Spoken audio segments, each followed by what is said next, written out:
Kwa majina naitwa Doris Sebastian, nimeokoka na mpenda Yesu. Amen. Naabudu kanisa la EAGT Assemblies of God.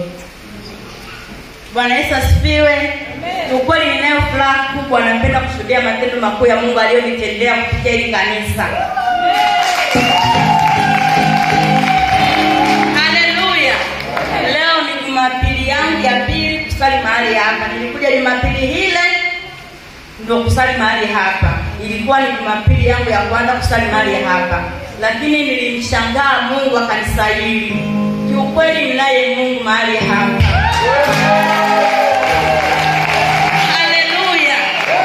Pia mnaye baba, yani Mungu kawapatia mchungaji ambaye ni baba yenu. Kiukweli mshikilieni. Nimeshangaa sana. Nikajiuliza, Mungu kweli nilikuwa napitaga mimi napita naenda hili kanisa. Najiuliza hivi hapa hili kanisa lina nguvu ya Mungu kweli? Siku moja nilikuwa natoka zangu huko, ilikuwa ni siku ya Jumapili. Sikwenda kanisani. Nikakutana na wakina mama, nikawauliza, "Samahani, mnaabudu wapi? Kama wako mahali hapa sijui wananikumbuka." Nikawauliza, "Mnaabudu wapi?" Wakanionyesha kanisa lile. Nikawauliza, "Linaitwaje?" Na wao ndo sijui kama hivyo hawalijui jina. Wakaniambia, "Tumelisahau jina, hatujui." Nikamwambia, ila mimi navutiwa na lile kanisa. Siku nikipata kibali nitakuja kuwatembelea." Wakaniambia, "Karibu." Basi namshukuru Mungu, siku moja kuna mwenyeji wangu ambaye anaitwa Mama Jeni. Nikauita kumpigia simu, nikamwambia, "Mama Jeni, Jumapili ninasikia kuja kanisani kwenu kuabudu pale." Akaniambia, "Karibu sana, tunawapenda wageni." Kweli ndio Jumapili nikaja mahali hapa.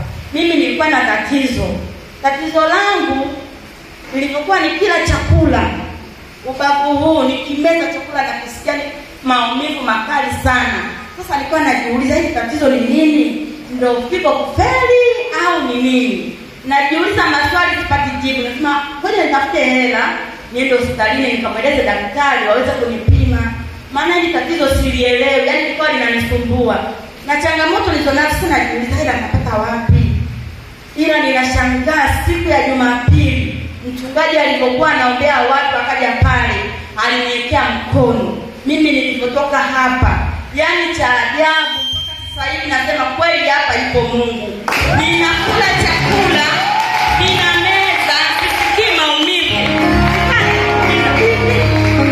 Hapana, hivi ni kweli? Kwani yale maumivu yameenda wapi? Mbona sisikii? Nasema jamani, nilikuwa nikipumua nasikia maumivu. Nasema ngoja hebu ngoja kwanza nichukue chakula nile tena. Ngoja yani kitu chochote nilikuwa nakula nasikia maumivu. Nikasema ngoja ninywe maji, sisikii maumivu. Hivi kweli? Nikashangaa kweli kuwa Mungu mahali hapa. Kweli.